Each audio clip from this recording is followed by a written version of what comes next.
Google Hangouts live showing is not going to happen tonight. Wanted to do one right after 2:05, and that's not going to help them. It's not going to happen. Welcome back, everyone. J-Bone here. Just this whole thing is just throwing me off my live game here. It's all right. We're going to do this one way or another. We'll just record my old school way and then put it out to everyone. Welcome back, like I said. Smash this podcast. I always say smash this podcast live. I can't do that. Damn, this is really screwing me up.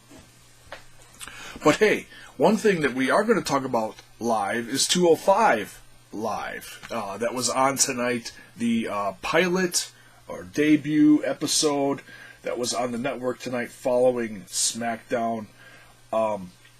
I'll be doing my TLC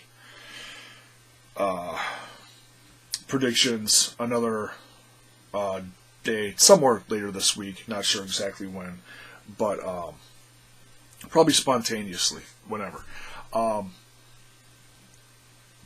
So yeah, going over some bullet points from tonight's show. You know, one thing that I've noticed since they've started talking about this is people, and I'm going to be uncensored for this, so if you don't like it, whatever, tough. People have been shitting all over this, okay? And I don't understand why. They're giving the Cruiserweights their own platform on the network. People were jumping up and down, so excited for the Cruiserweight Classic, and then they decided, towards the end of the Cruiserweight Classic tournament to actually make the Cruiserweight division debut the championship at the live end of the tournament, and then decide to bring them to Raw. And there's so many people out there that are saying, oh, the Cruiserweight division's already dead. No, it's not dead. If it's not your cup of tea, then don't watch it. But it certainly isn't dead. I think it has a few things going against it, especially this 205 crowd. Now, granted, they're not doing this on a Monday Night Raw, thank God.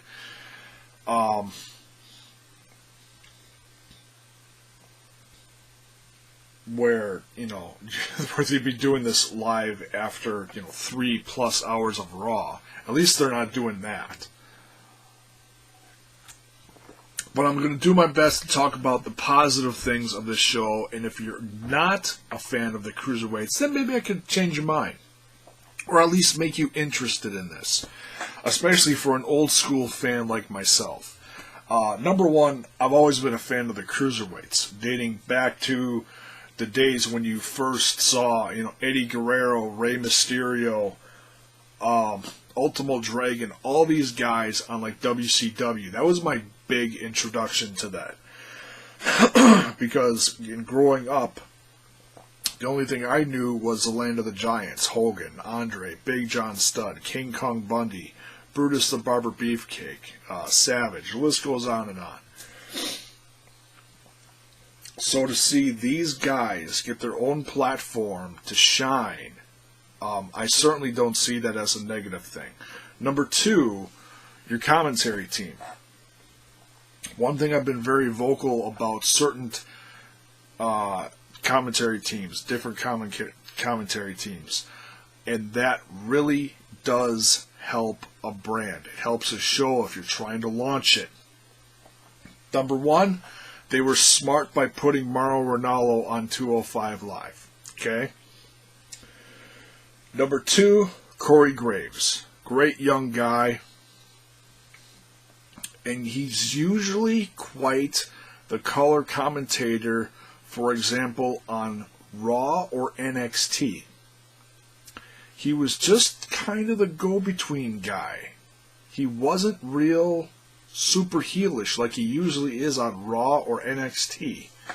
But a great addition to this team, who was a rather large heel joining this group, which a lot of people were inquisitive today as to what he'd be bringing to the table, was Austin Aries. Shout out to a Milwaukee guy. Cheers to you and congrats on this. I think it's tremendous that they put him on commentary for this show. And if you don't know why, trust me, especially for an old school fan like me, I'll tell you why. Number one, he's great on the mic. Period. He is one of the greatest mic guys there is. He can cut a promo, be all heelish and nasty, and cut you down to size. Number two, I don't know if anybody else is going to say this, but I'll say it because this is what I noticed. From an old school fan, once again, I'll say I looked at Austin Aries' commentary tonight very similar to a classic Jesse the Body Ventura. That's what I heard. And it'll be very interesting in weeks to come to see if anybody else says that. If you're confused by that, just go back and listen to it. If you're significantly if you're significantly younger, you're not going to get it. If you're an older wrestling fan, you'll understand right away why I said that, especially by listening to him tonight on commentary. Number two, it was nice that they took the time to introduce him. I think this episode went a little longer than was expected to. I was hearing stuff like was supposed to go 45 minutes. That's what I've heard. This one went just like a minute short of an hour.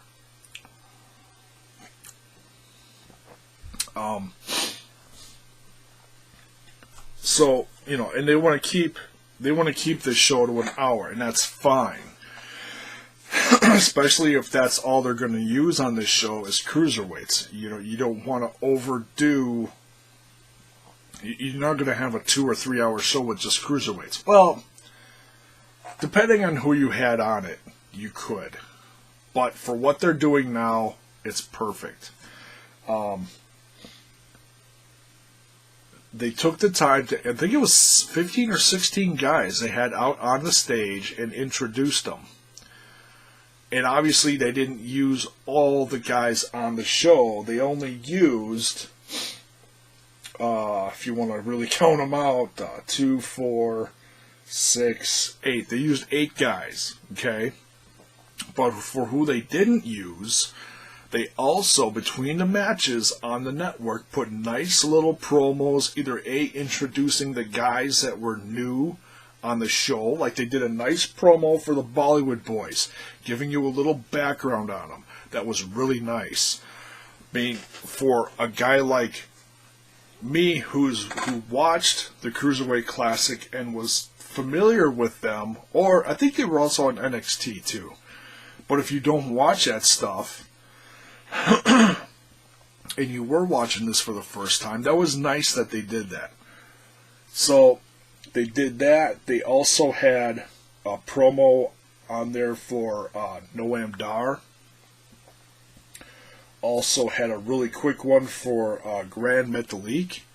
I don't think he was out there with the guys on stage.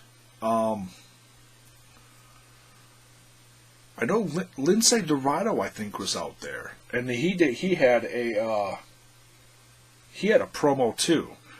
So I'm assuming Grand Metalik is wrapping up stuff down in Mexico or wherever. I'm sure he's going to join the show soon. But another tremendous talent as far as lucha libre style for the Cruiserweight division.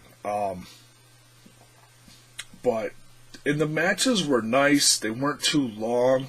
I think the last one was a shocker between Rich Swann and the Brian Kendrick, the Cruiserweight champion. This shocked me. This really shocked me. I did not expect, as much as I wanted to see Rich Swann win, I did not expect him to win. It was great that they gave him the win. He is extremely talented. He has a crap ton of charisma. He is one of the guys that can get a crowd going. And yeah, by the end of the night, an hour into this, yeah, you did see people leaving. And yes, they did dim the lights on the crowd a little more so that you didn't see all the empty seats. It's a shame that more people didn't stick around because, let me tell you, excuse me,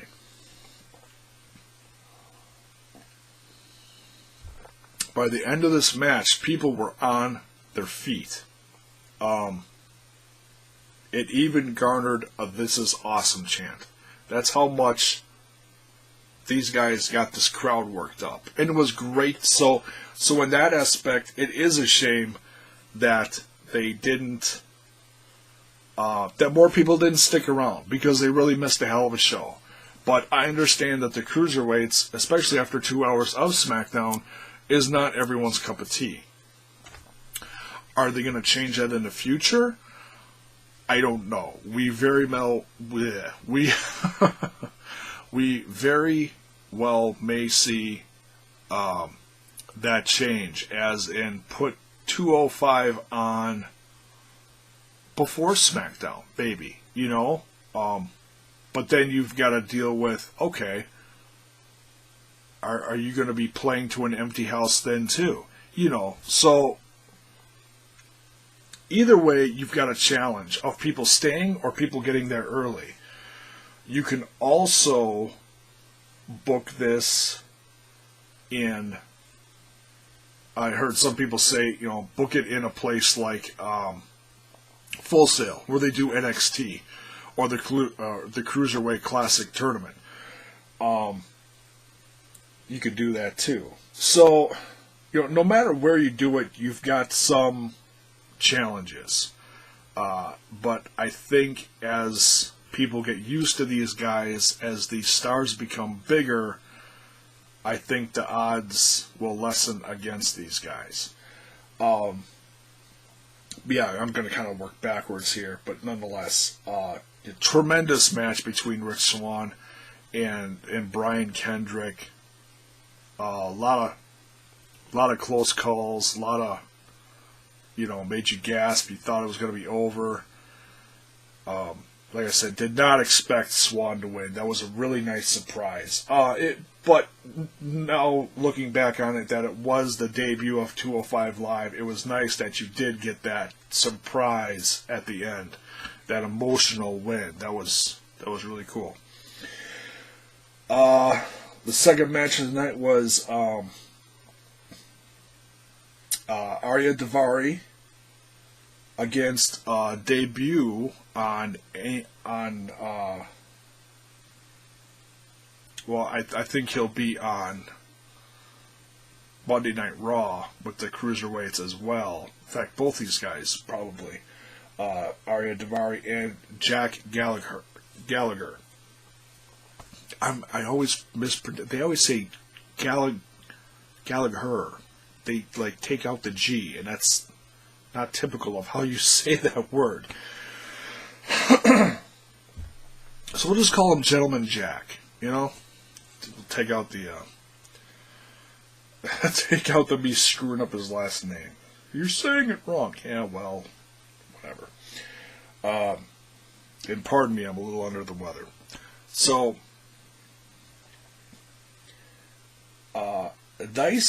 nice debut from Jack, and always great seeing Davari in there, who they also mentioned his older brother, who used to be in the WWE.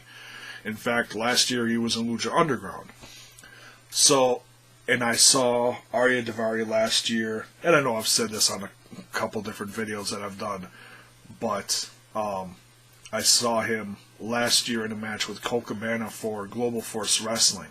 So to see him on here is another nice feather in the cap for him. Great young talent. out of Minnesota by way of,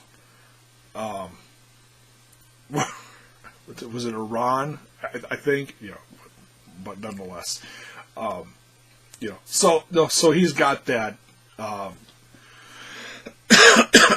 Middle Eastern gimmick, but they're not. Doesn't look like they're gonna overdo it. He'll scream at you in his ethnic language, but he's still from Minnesota, so, or the Midwest, nonetheless. But yeah, to see something as unique as Jack wrestle was a treat. We got to see him in the Cruiserweight Classic tournament, and I think he really wowed this crowd. I think when you first look at him, you're like, oh my God, he's pale. He looks like an Ethiopian Sheamus. He's just his look is so unique. It kind of like throws you off to, oh, okay, well, what is he going to bring to the table? And he really showed it off tonight. He slowed it down. You really paid attention to him. His mat-based talent, that was really cool. Got a nice win tonight, too, out of that. And the third match, the one that kicked it off, was a nice match, too. Drew Gulak and Tony Nese teaming up, and they've teamed up a few times now against the Bollywood Boys, and also introducing the Bollywood Boys with that little background promo saying, their history in wrestling and growing up, and they really are brothers, and their goal and of always wanting to get to the WWE. They said they trained or one of them trained in the Heart Dungeon. That they've had a long road to get to the WWE, and it's nice. It makes you identify with these guys a little more. So it's not just, oh, who's this kid and why should I like him? Well, this is why. And that's smart. They're not just, they could have had 5 matches in an hour, all no-name guys. I say no-name because, no one knows who these kids are unless you follow them on the independents for the last 10 years or whatever. To the casual WWE crowd, you gotta, I don't want to say you gotta dumb it down for them, but that's what you gotta do. You gotta, like I said, you gotta educate them. You'd be like this is why you should watch this kid. This is why he's special, or this team, or this guy. So yeah, it was a solid show. Nice little mix of promos, 3 matches. They might shorten the next episodes, or they might keep it an hour. I don't know. We'll see. Of course, you had the introduction, and that took a little bit too, introducing everyone. But, it was still nice. And it'll be really interesting to see how long Austin Aries is on there as well. Wow. Morrow and not trying to throw any shade on Corey Graves. Corey Graves is also great. But man, you get a real heel in there like Austin Aries, a veteran of the game. I can't wait for the day to come when all of a sudden he's, behind the desk at 205 Live, and he just all of a sudden whips off his headset, goes in the ring, and starts just pummeling people. Oh man, I will flip my lid when that happens. I cannot wait. And it might be a while. He had quite the significant injury. He had a titanium plate put in his eye socket. Fixing his skull from that kick from a certain Shinsuke Nakamura with that hell of a strong style kick. So yeah, solid first show. Hopefully the crowds will, get better with time, but like I said, you're fighting an uphill battle of, you know, a 2-hour-old or 2-hour-plus old SmackDown crowd. Because I don't think there were dark matches before Raw's show, but there were before this one. So, they did away with superstars, but they're keeping main event, which I don't get it, but whatever. That's not my call. I'm not the boss. So, I don't watch it. I don't care. So yeah, solid first show. I highly recommend it, especially if you are a fan of the Cruiserweights. Give it a shot. It's one more positive thing I can say about the WWE network as far as original stuff. And then, of course, there's Talking Smack is on after that, live. So, a real awkward Talking Smack this week, by the way. But I'm not going to get into that. This is just about 205. But that's about it for this one. Hopefully Google Hangouts will get fixed up soon, and I'll get my TLC predictions up within the next day or two, whenever it happens. And, little thing we're going to throw out there. I will be on guesting on a show. I got to make sure I get this right and don't say it wrong. So the last thing I want to do is screw this up. I don't think they do these live. I think they record them. I will be guesting on The Gift of Podcast. This week's episode, we're going to be talking tag teams, as far as great tag teams from this year. Kind of a best of show of sorts. Not really an awards show, just kind of a round table discussion. So watch for that. Great couple of guys. Very excited to be on with them in a few days. So watch for that. Go check them out. Good crew. So, that's it for this one. TLC predictions will be up later this week.